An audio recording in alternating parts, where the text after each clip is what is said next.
You know how royal birthdays are usually polished, formal, and kind of predictable? Yeah, this one wasn't. Princess Charlotte's recent birthday celebration at Windsor Castle might have looked like just another sweet family gathering on the surface, but behind those palace walls, something way deeper was brewing. King Charles didn't just show up with a smile and a fancy gift, he brought a moment that cracked open the emotional layer of the monarchy. And unintentionally or not, he left Queen Camilla completely thrown off. Let's rewind a bit. Over the past year or so, people inside the palace have started noticing a subtle shift in King Charles. He slowed down, sure, but more than that, he softened. There's this new energy around him, like he's finally embracing the grandpa role more than the crown. His calendar, once packed to the brim with official engagements, now magically clears up for family visits.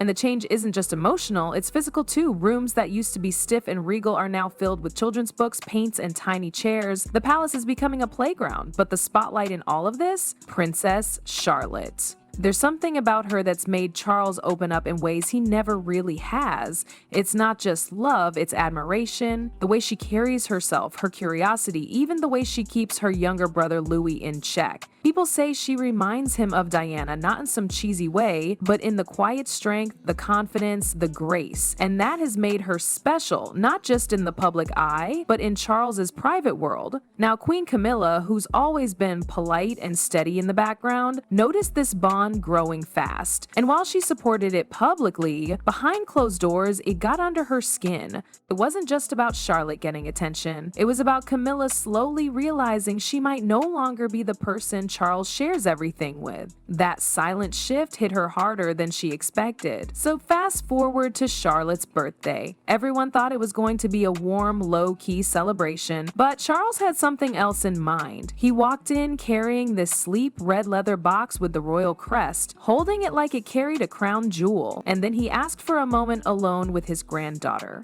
The room quieted immediately, not out of protocol, but because everyone could feel something was about to happen. He knelt down, an actual king kneeling, not something you see every day, and looked Charlotte right in the eyes. He didn't start with any grand announcement. Instead, he spoke from the heart, told her how proud he was, how she had a way of bringing people together, how her curiosity about the past made her wise beyond her years. But it wasn't just sweet grandpa talk. His voice cracked a little. It wasn't just pride, it was legacy. Then he opened the box. Inside was a pendant, delicate and beautiful, with a swirl of initials from family members past and present. Charlotte looked at it wide-eyed, clearly moved, but Charles wasn't done. He reached for an envelope, unfolded it slowly, and that's when everyone really stopped breathing. Because this wasn't just a letter, it was the birth of something new. Something called the Princess Charlotte Foundation, a charity focused on emotional well-being and family unity. And that's when everything changed. He explained how William and Kate would guide it for now, but one day, Charlotte would lead it herself. A future gift, a legacy. And when he turned to the family and made it clear that this foundation would remain free from outside influence, his eyes locked with Camilla's. Not harshly, but definitely on purpose. Camilla didn't say anything in that moment. She stayed seated, her expression locked in that royal nouveau mode she'd perfected over the years. But her hands, clasped tightly in her lap, gave her away. That single glance from King Charles had spoken volume. Not a public scolding, not even a disagreement, just a calm boundary laid down in front of the whole family. And she wasn't sure how to feel about it. Back in her private quarters later that evening, Camilla sat quietly with a cup of untouched tea growing cold beside her. Her thoughts were racing. This foundation wasn't just a symbolic gesture, it was a statement.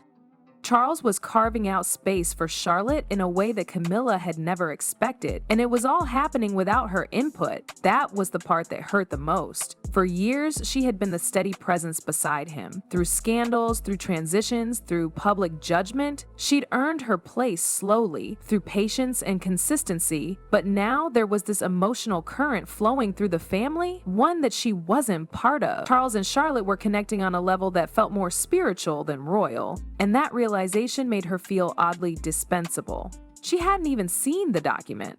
That part nagged at her. He'd hidden it, deliberately or not, and now it had been unveiled like a crown jewel without her knowing a thing. What else had he been planning in silence? In the days that followed, Camilla watched Charles more closely. He wasn't colder. If anything, he seemed lighter, like a weight had been lifted now that he'd shared this vision. But his attention was elsewhere. More meetings with William, more quiet phone calls with Kate. He smiled more when he talked about Charlotte. There was a glow in his eyes that she hadn't seen in a long time. It was beautiful, and it made her feel even further away. She brought it up gently one evening over dinner, asked about the foundation, about the speech, about why he hadn't told her. Charles, always the diplomat, gave a warm smile and said he didn't want to complicate things, that it was something he wanted to handle quietly, just between a grandfather and his granddaughter.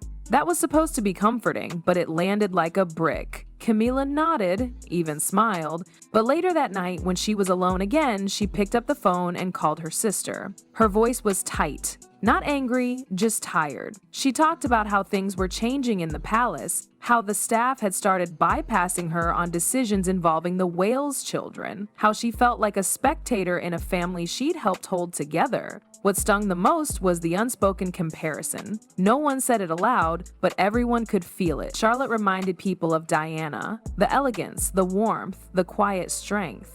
Camilla had tried to keep her distance from that shadow, not out of guilt, but out of respect. But now, that shadow was stretching into the future, into the next generation, and Charles was leaning toward it with open arms. Still, Camilla wasn't the type to explode or walk away. She had weathered storms far bigger than this, but something inside her had shifted. She wasn't just uneasy, she was beginning to feel irrelevant. And that realization cut deeper than anything else. She had found peace in her place beside the king, but if the king was now moving forward without her, what was left of that place? The morning light spilled through the palace windows as if nothing had changed, but everyone inside could feel it. Something had shifted. King Charles moved through the halls more slowly these days, but his decisions carried more clarity, more intention. Every moment felt like it had weight. He wasn't just planning for the crown anymore, he was planning for his legacy, one that stretched beyond traditions and titles into something far more human. The Princess Charlotte Foundation was already creating quiet waves within the royal circle. Staff whispered about it with a kind of cautious curiosity. Some were surprised, others inspired.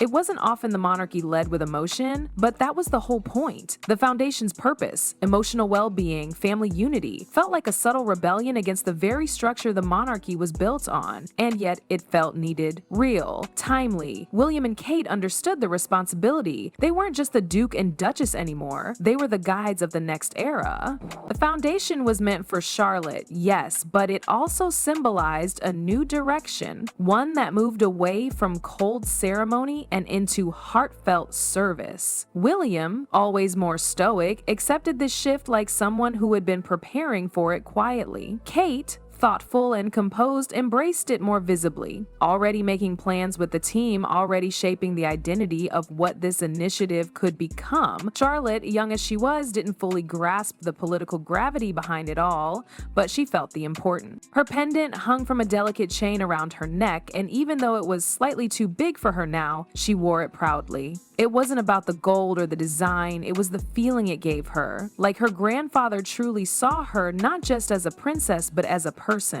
Behind closed doors, King Charles spent more time in reflection. He revisited old letters from his childhood, notes from Diana, even artwork his grandchildren had made over the years. He wasn't dwelling, he was organizing the pieces of a life that had always been pulled in too many directions. Now, at this stage, he was trying to focus on what mattered, not just duty, meaning. His health had been a quiet concern. No dramatic announcements, no headlines, but those closest to him could could see the signs. He took more breaks, required more silence. His walks in the garden were slower now, and his doctors were more present than ever. Camilla, for all her hurt, had noticed this too, and despite the distance between them, her instinct to protect him had never wavered. At a private dinner weeks later, Camilla sat beside Charles, not saying much. He reached for her hand across the table. Not for show, not for comfort, just connection.